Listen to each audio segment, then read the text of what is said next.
नमस्कार दोस्तों आज की इस वीडियो में हम लोग जो है एसएससी स्टेनो 2025 में जितने भी वन वर्ड्स पूछे गए थे उसके बारे में आज जो है हम लोग इस वीडियो में बात कर रहे हैं। तो चलिए देखते हैं कि किस टाइप के वन वर्ड्स जो हैं वो एडिक्विटी ने एसएससी स्टेनो के अंदर जो है वो पूछे हैं। तो चलिए स्क्रीन पर पहला क्वेश्चन आपको शो हो रहा होगा। That question is a person who is indifferent to pleasure and pain, यानी एक ऐसा व्यक्ति जिसे सुख या दुख या दर्द से कोई फर्क नहीं पड़ता, मॉडरेट न्यूट्रल रहता है। That person is known as what? Stoic. तो ये मैंने आपको कई बार वन वर्ड के अंदर वर्ड पढ़ाया है कि इस व्यक्ति को क्या कहते हैं, स्टोइक। चलिए बाकी ऑप्शंस फटाफट देख लेते हैं। एपिक्योर मतलब जिसे खाने और पीने का शौक रहता है। पेसिमिस्ट का मतलब क्या होता है? जो निराशावादी होता है। और मैसोचिस्ट का क्या मतलब होता है? ऐसा व्यक्ति जिसे शारीरिक मतलब कहते हैं ना फिजिकल पेन सहन करने में बहुत ही मजा आता हो, है ना। तो a person who feels a lot of happiness while suffering from pain, यानी दर्द सहन करने में इसे बहुत ज्यादा क्या आता है? मजा आता है। नेक्स्ट चलते हैं। An ideal society made by justice equality and happiness, यानी एक ऐसी सोसाइटी जिसके अंदर सब कुछ जस्टिस हो, इक्वालिटी और हैप्पीनेस हो, यानी जिसे हम आदर्श राज्य कहते हैं। यानी एक ऐसा राज्य जहां सब कुछ परफेक्ट हो, कोई भी दिक्कत ना हो, उस राज्य को कहते हैं यूटोपिया। इसका उल्टा होता है डिस्टोपिया। डिस्टोपिया यानी एक ऐसा राज्य जहां सब कुछ नेगेटिव ही नेगेटिव हो, ठीक है, वो कहलाता है डिस्टोपिया। ओलिगार्की क्या मतलब होता है? कुछ लोगों के द्वारा जब शासन किया जाता है उसे कहते हैं। और टेक्नोक्रेसी का क्या मतलब होता है? जहां टेक्नोलॉजी के द्वारा जब शासन किया जाए, यानी तकनीकी के द्वारा जब शासन किया जाए उसे कहते हैं क्या? टेक्नोक्रेसी। तो राइट आंसर इज यूटोपिया। आगे बढ़ते हैं। प्रोहिबिटेड बाय लॉ और ट्रीटी फ्रॉम बीइंग इंपोर्टेड और एक्सपोर्टेड, यानी कि इंपोर्ट और एक्सपोर्ट को बंद या रोक लगा दिया जाए लॉ के द्वारा। मतलब एक ऐसी ट्रीटी साइन हो, एक ऐसी संधि हो जिसमें ना तो हम आपसे कुछ लेंगे ना हम आपको कुछ देंगे, और ये सब आपने इस ट्रीटी में कानून के दायरे में मना किया गया है ना। तो कानून के दायरे में आकर के जब किसी चीज के लिए मना कर दिया जाए उसे कहते हैं कॉन्ट्राबैंड, है ना। कॉन्ट्रा आपने साइन किया है ना, जिसके अंदर आपने इंपोर्ट और एक्सपोर्ट को मना किया है। बैन मतलब मना करना होता है, इलीगल आप जानते हैं, रेस्ट्रिक्टेड मतलब रोक लगाना होता है। अ ह्यूमरस पोएम ऑफ 5 लाइन्स, यानी एक ऐसी पोएम जो 5 लाइन्स की पोएम हो, तो इसे हम क्या कहते हैं? इस पोएम को हम कहते हैं लिमरिक। अब ये जो चारों के चारों ऑप्शंस है ना, ये रिलेटेड टू पोएम ही है। तो चारों का मतलब देख लेते हैं। एलिगी का क्या मतलब होता है? एलिगी का मतलब होता है शोक गीत। शोक गीत का मतलब है जब किसी की मृत्यु वगैरह पे जो गीत वगैरह गाए जाते हैं उसे एलिगी कहते हैं। हैको का क्या मतलब है? हैको एक छोटी सी मतलब ये ना जापानी काव्य शैली के अंदर ये वर्ड आता है। तो एक छोटी पोयम है जिसके अंदर आप कह सकते हैं कि 5-7 लाइंस की पंक्तियां होती है, उस पोयम को हम लोग हैको कहते हैं। और सनेट जो है वो 14 लाइंस की पोयम को कहते हैं, ठीक है। तुम्हारा राइट आंसर इज लिमरिक, जो 5 लाइंस की पोयम कहलाती है। A person who hates other people और मैनकाइंड, जो मैनकाइंड से नफरत करे या फिर जो दूसरे लोगों से नफरत करे। तो देखो नफरत के लिए वर्ड है तो डेफिनेटली मिजेन वर्ड तो आएगा, और ह्यूमन काइंड है तो एंथ्रो भी आएगा, तो इसके लिए बोलते हैं मिजेंथ्रोप। ऑप्टिमिस्ट तो आशावादी है, पॉजिटिव वर्ड है। इगोइस्ट भी है, ये अपने आप से प्यार करने वाला, लवर ऑफ वन सेल्फ। लेकिन मीजोगाइनिस्ट में हेटर ऑफ वुमेन है ना। तो ये ध्यान रखना, आपको क्वेश्चन में हेटर ऑफ पीपल बोला है तो मिजेंथ्रोप है। हाँ, अगर हेटर ऑफ वुमेन बोलता, वन हु हेट्स वुमेन, तो फिर आप मिजोगाइनिस्ट पे टिक करते। तो मेरा आंसर क्या हो जाएगा? मिजेंथ्रोप। आगे बढ़ते हैं। The practice of deliberating expressing less than what is meant, यानी कि जितनी उसका मतलब है उससे कम एक्सप्रेस करना, और जानबूझकर आपने कम एक्सप्रेस किया है। एक तो होता है ना ज्यादा एक्सप्रेस करना, नहीं, इसमें आपने कम एक्सप्रेस किया है, उसको बोलते हैं लिटोट्स। तो लिटोट्स का मतलब होता है व्हेन एक्सप्रेशंस आर लेस, है ना, जब लेस एक्सप्रेशंस अपन शो करें।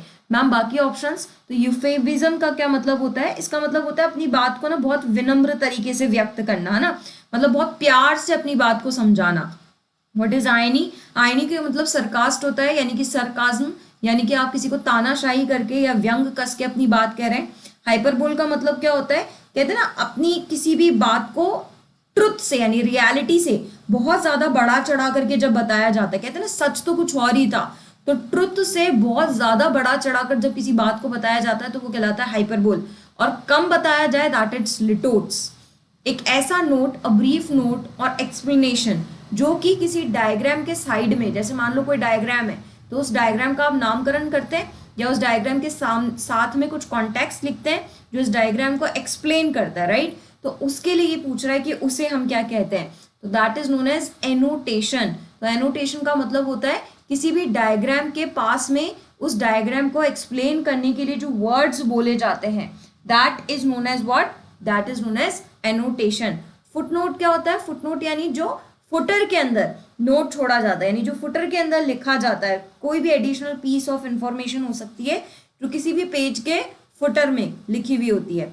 ग्लॉसरी क्या होता है, ग्लॉसरी का मतलब एक छोटी सी डिक्शनरी मान लो जिसके अंदर हर वर्ड की डिटेल्स हो, है ना, दैट स्मॉल डिक्शनरी या बीफ डिक्शनरी में कह सकती हूँ, dictionary is known as what, glossary. Caption आप जानते ही हैं, किसी भी चीज का नामकरण करना is caption. My right answer is annotation. A place where aircraft are kept, उस जगह को हम क्या कहते हैं, हैंगर। अच्छा, काफी सारे इजी ऑप्शंस है। बैरक पुलिस वालों के लिए होता है, डिपोट बस के लिए होता है। And what is dockyard, dockyard एक ऐसा एरिया है जहां पर शिप्स को, ये शिप के लिए होता है ना, जहां पर शिप्स को या तो बनाया जाता है, वे शिप्स आर बिल्ट, या फिर जहां शिप्स को क्या किया जाता है, रिपेयर किया जाता है। तो अ प्लेस फॉर बिल्डिंग या place where ships are built and repaired are known as what, dockyard. ठीक है, बस डिपो आपने सुना ही है, बैरक आपने सुना ही है। तो हैंगर वो जगह हो गई जहां एयरक्राफ्ट को केप्ट किया जाता है। someone who is consistently excluding or ignored by community due to lack of trust or popularity, यानी कि जब आपको कम्युनिटी, है ना, ट्रस्ट के कारण, या कहते हैं ना बहुत कम पॉपुलर है या इस पे भरोसा थोड़ा कम है, तो ये सब होने के कारण जब कम्युनिटी आपको क्या करे, लगातार इग्नोर करे, है ना, तो एक ऐसा व्यक्ति जिसे कम्युनिटी के द्वारा लगातार इग्नोर किया जा रहा है। और क्यों कम्युनिटी इग्नोर कर रही है, क्योंकि कम्युनिटी को शायद उस पर इतना ज्यादा ट्रस्ट है नहीं, भरोसा नहीं है, तो उसे हम क्या कहते हैं, तो that person is known as, person पूछा है, that person is known as what, pariah, है ना, इसको पैरिया भी कहते हैं। तो पैरिया इज अ पर्सन जिसे कम्युनिटी या सोसाइटी के द्वारा लगातार इग्नोर किया जा रहा है। डिसेंटर क्या होता है, डिसेंटर होता है डिसएग्रीमेंट, यानी कि जब किन्हीं दो पार्टीज या दो ग्रुप के बीच में या दो से ज्यादा लोगों के बीच में मतभेद हो जाता है, तो that disagreement is known as dissenter. Noble आप जानते हैं, लॉयलिस्ट उल्टा हो जाएगा loyal. Property inherited from one's father, तो जब पिताजी से प्रॉपर्टी मिले, है ना, तो पिताजी से मिल रही है, तो पैट्री और मनी, मनी इज पैसा, पैट्री इज पिता, है ना, तो पैट्री यानी कि पिता से जब पैसा मिले तो दैट इज नोन एज पैट्रीमनी। मैट्रीमनी माता से मिले, ऑटोक्रेसी स्वशासन जिसको हम कहते हैं, और टेस्टिमनी का क्या मतलब होता है, दैट इज एविडेंस, है ना, टेस्टिमनी इज एविडेंस जिसको हम गवाही कहते हैं। ठीक है, आगे बढ़ते हैं। A facility equipped with instruments for studying stars, planets and other celestial bodies, observatory कहते हैं। ग्रीन हाउस आप जानते ही हैं, आर्चीव आप जानते हो, एस्ट्रोनॉमिकल आप जानते हैं। What is the place for ammunition and weapons, जहां पर हम अम्यूनेशन या वेपन्स को रखते हैं, that place is known as arsenal. ये भी क्वाइट इजी क्वेश्चन है। गैलरी आप जानते हैं, गलियारे को हम लोग कहते हैं। लाइब्रेरी जहाँ बुक्स होती है, लेबोरेटरी भी आप जानते हैं। A person who is talkative, एक ऐसा व्यक्ति जो बहुत ज्यादा बातूनी है, उस व्यक्ति को हम क्या कहते हैं, गैरुलस। इंट्रोवर्ट, रेटिसेंट और टेसिटर्न, ये तीनों तो कम बोलने वाले अल्पभाषी लोगों के लिए यूज करते हैं जो कम बोलते हैं, लेकिन गैरुलस में व्यक्ति बहुत ज्यादा बोलता है। A medicine that induces sleep, देखो एक ऐसी दवाई जिससे नींद आती है, इस दवाई को नार्कोटिक बोलते हैं। तो आप देखा, नार्कोटिक के इंजेक्शंस लगाए जाते हैं ताकि व्यक्ति को नींद आ जाए। सिडेटिव क्या होता है, सिडेटिव वो दवाई है जो किसी भी इंसान के मस्तिष्क को, यानी ब्रेन के एक्टिविटीज को स्लो डाउन कर दे, वो सिडेसिव कहलाती है। एनाल्जेसिक क्या होता है, एनाल्जेसिक भी अगेन एक तरीके से दवाई है, लेकिन ये एनाल्जेसिक दवाई वो है जिसको आप कहते हैं ना पेन किलर, यानी कि जब दर्द के अंदर, जिसको ब्रूफीन, है ना, दर्द में ले लेते हैं, दैट पेन किलर, या सैरिडोन सर दर्द होता है तो ले लेते हैं, that painkiller is known as what, analgesic. And what is hypnotic, hypnotic यानी जो आपको वश में कर ले। तो यहाँ पर जो दवाई नींद लेके आए that is narcotic. One who studies the evolution of Mankind, तो जो मैनकाइंड के इवोल्यूशन को पढ़े दैट इज एंथ्रोपोलॉजिस्ट। मैनकाइंड है तो एंथ्रोवर्ड तो आएगा ही, और लॉजिस्ट स्टडी के लिए है। आर्कोलॉजिस्ट आप जानते हैं, सोशियोलॉजिस्ट जानते हैं, फिलोलॉजिस्ट आप जानते हैं। फिलोलॉजिस्ट यानी लवर, जो फिलो यानी कि लव के बारे में पढ़ाई करता है। A place where wild animals are kept is zoo. Aviary का क्या मतलब होता है, एवियरी और एपियरी। एपियरी इज फॉर बीज, ये ध्यान रखिएगा, and aviary is for birds. Aquarium आप जानते ही हैं, जहां पर हम लोग किसको, मछलियों को रखते हैं। और अबैटर यानी कि जहां पर हम एनिमल्स को स्लॉटर करते हैं, यानी काट कर खाया जाता है, ठीक है। तो जहाँ एनिमल्स को काटते हैं दैट इज बेटर, तो जहाँ वाइल्ड एनिमल्स को रखते हैं that place is known as zoo. A person specular habit और मैनरिज्म, यानी एक इंसान जिसकी मैनर्स में ये चीज है या हैबिट में ये चीज है। तो जब कोई चीज किसी की हैबिट बन जाती है, आदत में समा जाती है, तो उसको हम कहते हैं क्या, आइडियोसिनक्रसी। इल्यूजन भ्रांति होता ही है। हिपोक्रेसी क्या होता है, पाखंडी कपटी जिसको हम कहते हैं। और इसेंट्रिसिटी, किसी को सनक जब किसी भी चीज की चढ़ जाती है तो उसे हम इसेंट्रिसिटी कहते हैं। तो हमारा राइट आंसर इज आइडियोसिनक्रसी। आगे बढ़ते हैं, साइंस की वो ब्रांच जो कि स्टडी ऑफ साउंड करती है ना। साउंड के लिए तो acoustics what you know very well. Geology, thermodynamics, heat क्या होता है, ऑप्टिक्स आप जानते हैं। A speech delivered without preparation, बिना तैयारी के जब कोई स्पीच दी जाती है तो उसे हम इम्प्रॉप्चो कहते हैं। और इम्प्रॉप्चो का ही सिनोनिम कई बार एग्जाम में आता है जिसको आप एक्सटेम्पोर भी कहते हैं। तो चाहे आप एक्सटेम्पो कहें चाहे आप इम्प्रॉप्चो कहें, one and the same thing. Monologue यानी जब अकेला व्यक्ति भाषण देता है, लंबा भाषण देता है। सॉलिलॉक्वी, अकेले में बात करने वाले को सॉलिलॉक्वी कहते हैं, जो अकेले में ही बड़बड़ाता रहता है, बात करता रहता है। एंड व्हाट इज रिब्यूटल, रिब्यूटल यानी किसी भी बात का खंडन करना, यानी कि नकारना। मैं कुछ और बोल रही हूँ और आप मेरी बात को मना कर रहे हैं, तो किसी भी बात का खंडन करना is known as what, rebuttal. Rebut word से ही आया है। नेक्स्ट है the act of placing a dead person in grave. तो जब किसी व्यक्ति को कब्र में रखते हैं, है ना, कब्र में रखना, दफन करना, है ना, हिंदी में बोलूं तो दफन करना। तो उस दफन करने की प्रक्रिया को कहते हैं इंटरमेंट, यानी गड्ढा खोद के अब उसमें डेड बॉडी दफन की जा रही है, दैट इज इंटरमेंट। फ्यूनरल, तो वहां पर जो पूरा का पूरा प्रोसेशन चल रहा है उसे फ्यूनरल कहते हैं। रिबेलियन तो विद्रोह आप जानते हैं। कोरोनेशन होता है राज्याभिषेक करना, जिसको आप असेशन भी कहते हैं। तो किसी को गद्दी पर बिठाने से पहले जो राज्याभिषेक या राज तिलक जो किया जाता है उसे कोरोनेशन या फिर असेशन कहते हैं। आगे बढ़ते हैं, someone who has been forced to flee his or her country because of persecution, war or violence. तो जब किसी व्यक्ति को फोर्स किया जाए कि वो अपना देश छोड़कर भाग जाए, किसके कारण, वॉर और वायलेंस के कारण। तो जब उस व्यक्ति को फोर्स किया जा रहा है तो उसे कहते हैं रेफ्यूजी। रेफ्यूजी यही होता है ना, भगौड़ा जो भाग गया है ना। तो जब उसको मजबूर किया गया है भागने के लिए तो that person is known as refugee. Options देखते हैं, शेल्टर, असाइलम आप जानते ही हैं, असाइलम इज पागलखाना, शेल्टर जहां पर जाकर के हम शेल्टर लेते हैं, और सैंक्चुरी भी आप जानते हैं। A word formed from initial letter को हम एक्रोनिम कहते हैं, यानी कि सिंगल सिंगल आगे आगे का लेटर आप उठाते जाएं और उससे जो वर्ड फॉर्मेशन किया जाता है that is known as acronym. Pseudonym यानी कि पेन नेम, यानी एक ऑथर के द्वारा जो नाम चुपचाप रखा जाता है। होमोनिम यानी कि जो सेम साउंड प्रोनाउंस करते हैं, यानी कि दो ऐसी स्पेलिंग जिनके मीनिंग्स अलग है बट स्पेलिंग और प्रोनाउंसिएशन सेम है। एंटोनिम तो आप जानते ही विलोम शब्द को कहते हैं। A group of people who have graduated from a particular, एक ऐसा ग्रुप लोगों का जिसने एक पर्टिकुलर स्कूल, कॉलेज या यूनिवर्सिटी से ग्रेजुएशन यानी कि पढ़ाई की है, उस पर्टिकुलर ग्रुप को कहते हैं एलुमनाई। तो इसीलिए स्कूल कॉलेजेस में एलुमनाई मीट होती है जिसमें पुराने सभी स्टूडेंट्स आते हैं। बाकी स्टूडेंट, विजिटर और टीचर का मतलब you know. A person who talks excessively, दोबारा रिपीटेड है देखो शिफ्ट के अंदर, इज नोन एज गैरुलस। और ये सारे वर्ड उनके लिए यूज होते हैं जो कम बोलते हैं। A person who studies the origin and development of human societies and culture. तो जो ह्यूमन सोसाइटी और कल्चर के ओरिजिन के बारे में पढ़ाई करता है that person is known as anthropologist. देखो ह्यूमन आई गया है तो एंथ्रो वर्ड तो आना जरूरी है, और एंथ्रोपोलॉजिस्ट अभी अभी हमने इससे पहले भी किया ये वर्ड। बाकी तीनों की meanings you know very well. A person who loves और कलेक्ट्स बुक, बुक के बारे में बात कर रहा है तो बिब्लियोफाइल आएगा, लवर ऑफ बुक्स। फिलेटरिस्ट का क्या मतलब होता है, जिसको स्टैम्प कलेक्शन का शौक होता है ना, तो वन हु कलेक्ट्स स्टैम्प। तो जिनको स्टैम्प कलेक्शन का, वन हु कलेक्ट्स स्टैम्प्स, तो जिनको स्टैम्प्स कलेक्शन का शौक होता है are known as what, philatelist. Botanist you know, and anthropologist, देखो कितनी बार रिपीट हो रहा है ये word. A person who writes book, तो जो किताब लिखता है। अब ये भी बताने की थोड़ा इतना इजी क्वेश्चन पूछा है कि नोन एज ऑथर। ओरेटर वक्ता होता है, बोलने वाला। एडिटर आप जानते हैं, पब्लिशर आप जानते हैं। मर्डर ऑफ किंग, तो अगर कहीं के भी किंग का अगर मर्डर कर दिया जाए that is regicide. Patricide is पितृ हत्या, fratricide is killing of brother, and homicide is killing of a man.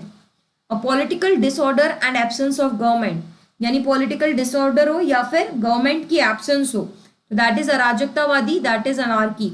Oligarchy is government of few people, monarchy is government of king or a queen, और plutocracy is government by wealthy people. A poem of mourning, यानी रोने की कथा, यगाना is known as elegy. अभी अभी मैंने शोक गीत आपको बताया ही था। सनेट भी मैंने आपको बताया, 14 लाइंस की जो पोयम होती है उसको हम सनेट कहते हैं। बैलेड क्या होता है? एक ऐसी पोयम है जो कि एक शॉर्ट स्टोरी नरेट करती है पोयम के अंदर, यानी एक पोयम है जिसके अंदर एक शॉर्ट स्टोरी कह दी गई है पोयम के माध्यम से, तो that short story in a poem is known as ballad. What is ode? Ode again एक ऐसी पोयम है जो किसी भी व्यक्ति के एक पर्टिकुलर सब्जेक्ट पे थॉट्स या फीलिंग्स एक्सप्रेस करती है, वो कहलाती है क्या? Audi. A symbol that serves as an emblem of a group of people, यानी कि ग्रुप ऑफ पीपल का जो एम्बलम शो करता है। देखो ये मैक्सिमम वर्ड्स एम्बलम के लिए है ना, तो जो पर्टिकुलर ग्रुप का एम्बलम शो करता है उसके लिए मेरे से वर्ड पूछ रहा है, तो that is known as totem. Token का मतलब आप जानते ही हैं, बैनर आप जानते हैं, ट्रॉफी आप जानते हो। टोटम का मतलब है ग्रुप का जो एम्बलम होता है। जैसे जब वोटिंग होती है तो एक पर्टिकुलर ग्रुप का होता है ना, भाई मशीन इसका है, लोटस इसका है, हाथ इसका है, तो एक पर्टिकुलर ग्रुप का एम्बलम टोटम कहलाता है। अ शॉर्ट अम्यूजिंग स्टोरी, एक छोटी स्टोरी जो आपको अम्यूज कर दे, that short amusing story is known as what? ये भी आप जानते ही हैं, नोन एज एनेक्डोट। क्रॉनिकल जो टाइम टू टाइम इवेंट्स होते हैं। What is epistle? एपिस्टल एक ऐसी पोयम है जो लेटर की फॉर्म में, यानी सीरीज ऑफ लेटर के जैसा आपको दिखेगा, है ना, लेटर की फॉर्म में जो पोयम लिखी जाती है, ऐसे आप जानते हैं। The act of killing one's brother, brother को हम क्या कहते हैं? ब्रदर की killing is fratricide. Suicide is खुद की किलिंग, पेट्रीसाइड इज पितृहत्या, and homicide is killing of a man. An official pardon for offenders, यानी एक ऑफेंडर्स के लिए जो ऑफिशियल पार्डन, माफी जो दी जाती है, ली जाती है, दैट ऑफिशियल, देखो ऑफिशियल वर्ड है, फॉर्मल वर्ड है, is known as what? Amnesty. Reprieve का क्या मतलब होता है? ये है आपने किसी का जो पनिशमेंट है वो या तो कैंसिल कर दिया है या फिर वो पनिशमेंट पोस्टपोन हो गया है। तो कैंसिल और पोस्टपोन, क्या हो जाना? द पनिशमेंट, है ना, पनिशमेंट का या तो कैंसिल हो जाना या पोस्टपोन हो जाना, किसी के भी, वो कहलाता है रिप्राइव। एब्सोल्यूशन का क्या मतलब होता है? ये किसी को ऑब्लिगेशन से फॉर्मल रिलीज कर देना, भाई आपने इसको पाप से क्या कर दिया है? मुक्त कर दिया है, बोले तेरी गलती नहीं है, तो फॉर्मल रिलीज कर देना फ्रॉम ऑब्लिगेशन। क्लीमेंसी क्या होता है? क्लीमेंसी इज काइंड या फिर मर्सीफुल। तो जब कोई व्यक्ति बहुत ज्यादा दया भावना दिखाता है तो उसको हम क्या बोलते हैं? क्लीमेंसी कहते हैं। आगे बढ़ते हैं। A man whose wife is dead, तो एक ऐसा व्यक्ति जिसकी वाइफ की क्या हो गई है?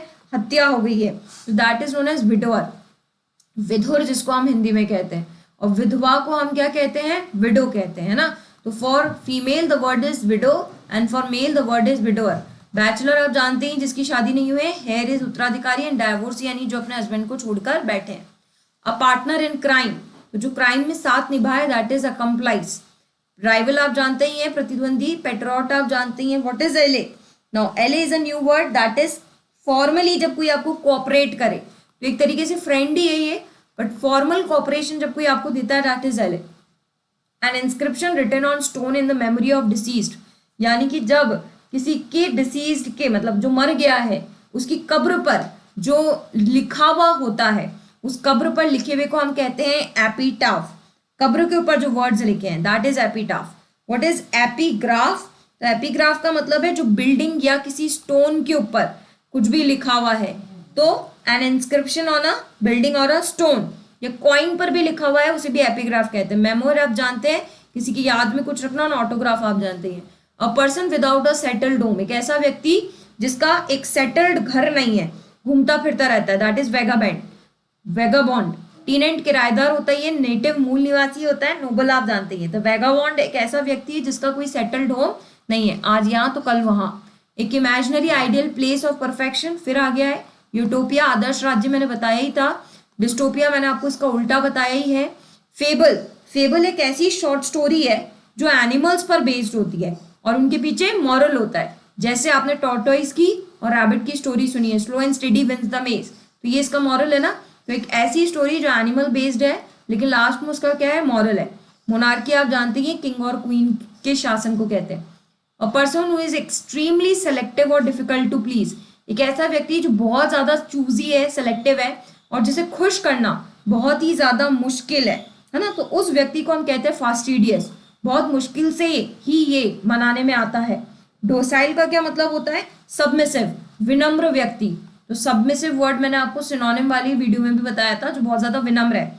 हॉस्टाइल मतलब आप जानते ही हैं। और गुलिबल का क्या मतलब होता है, जो आसानी से किसी भी बात को मान ले, जिसको क्रेडुलस कहते हैं, जिसको मनाना आसान है, इसको मनाना मुश्किल है, तो फास्टिडियस का उल्टा हो जाएगा गुलिबल। अ person who has long experience in a field, तो जब किसी व्यक्ति को बहुत ज्यादा एक्सपीरियंस हो जाता है उसे वेटरन कहते हैं। और वेटरन का उल्टा है नोवाइस। नोवाइस नौसिखिया है। नौसिखिया यानी अभी इसे कुछ आता नहीं है, ये सीख रहा है, तो नौसिखिया इज नोवाइस। और जब उसे आ जाता है, बहुत ज्यादा एक्सपीरियंस हो जाता है, वो वेटरन कहलाता है ना। ट्रेनी आप जानते हैं, मैटर आप जानते हैं। शॉर्ट स्टे, किसी भी जगह पर थोड़ी देर के लिए रुकना, इज नोन एज सोजन। सोजन मतलब जब हम किसी जगह पर बहुत थोड़ी देर के लिए स्टे करते हैं। ऑडिसी क्या होता है, एडवेंचरस जर्नी जिसको कहते हैं, एक ऐसी जर्नी जो एडवेंचर से ही भरी हुई है। पेरिग्रिनेशन क्या होता है, ये भी एक लॉन्ग जर्नी है, जो मोस्टली लोग है ना पैदल चलते हैं, यानी कि बहुत लंबी जर्नी है जो पैदल की जाती है। और इस जर्नी में आप बहुत डिफरेंट डिफरेंट प्लेसेस पर विजिट करते हैं, that is pre resignation. Exodus का क्या मतलब होता है, जब बहुत सारे लोग एक साथ डिपार्चर करें, तो मास डिपार्चर इसे कहते हैं। मास डिपार्चर यानी एक आधा लोग छोड़कर नहीं जा रहे हैं, बहुत सारे लोग एक साथ जब छोड़कर जाते हैं तो उसे एक्सोडस कहते हैं। One who abandons one's religious faith or principle, जो किसी के रिलीजियस या फेथ को अबैंडन यानी त्यागे, यानी उसके बारे में कहे बुरा भला, that is known as what, apostate. यानी एक ऐसा व्यक्ति जो धर्म चेंज ही करता रहता है, that is apostate. Heretic is कट्टर, ये तो अपने धर्म को छोड़ेगा ही नहीं, बहुत मानता है, दैट इज हेरेटिक। इनफिडल क्या होता है, एक ऐसा व्यक्ति जिसके अंदर कोई रिलीजियस कहते हैं ना भावना ही नहीं है, वो इनफिडल होता है। मतलब भावना तो है, लेकिन मैं ये कहूँ कि जो है ना मेजोरिटी में किसी रिलीजन के लिए बोलता नहीं है। और पैगन इसका उल्टा है, ये तो किसी रिलीजियस बिलीफ को मानता ही नहीं है, ठीक है। तो यहाँ पर मेरा राइट आंसर क्या हो जाएगा, apostate. Killing of one's mother, माता की हत्या, मात्र। मेट्रीसाइड होता है, फ्रेट्रीसाइड अभी मैंने ब्रदर्स किलिंग बताया ही है, पेट्रीसाइड मैंने पितृहत्या बताया ही है, and homicide killing of a man बताया ही है। नेक्स्ट आगे बढ़ते हैं, place where dead bodies are kept temporary, तो एक ऐसी जगह जहाँ पे डेड बॉडी को टेम्पररीली रखा जाता है, is known as morgue. Graveyard जहाँ दफनाया जाता है, क्रीमेटोरियम जहाँ जलाया जाता है, और डिस्पेंसरी जहाँ हम अपनी तबीयत के लिए दिखाते हैं। तो ये कुछ वर्ड्स थे जो वन वर्ड से रिलेटेड एसएससी स्टेनो में पूछे गए थे। उम्मीद है ये सारे वर्ड्स आपको समझ में आ गए होंगे। चलिए नेक्स्ट वीडियो में फिर आपसे मुलाकात करते हैं, तब तक के लिए जय हिंद, जय भारत, राधे राधे।